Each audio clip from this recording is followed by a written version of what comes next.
అసలు ఈ రోజు ఎపిసోడ్ లో అయితే నాగార్జున సార్ రీతుకి అయితే చేప పిల్లని ఎట్లా రుద్దిండో అట్లా రుద్ది పడేసింది అనిపించింది. ఎందుకంటే తను చేసిన ప్రతి ఒక్క మిస్టేక్ ని క్లిప్ లో పాయింట్ టు పాయింట్ వీడియోలో పాయింట్ టు పాయింట్ ప్రతి ఒక్కరికి జనాలతో పాటు అక్కడ ఉన్న కంటెస్టెంట్ కూడా చూపించాడు.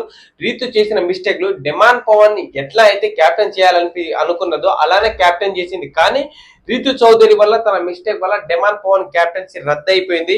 ఇందు మూలంగా అసలు నాకైతే నాగార్జున సార్ కొంచెం స్పీడ్ గా చెప్పాడు అనిపించింది. ఇంకా కొంచెం గట్టిగా చెప్తే కౌంటర్ ఇచ్చేటట్టు చెప్తే బాగుండు, రీతు చౌదరికి బుద్ధి వచ్చేది.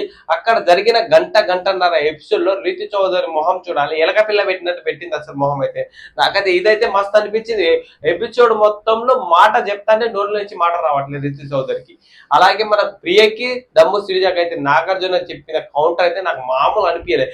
తుత్తూరు చెప్పుకునే మాటలంట.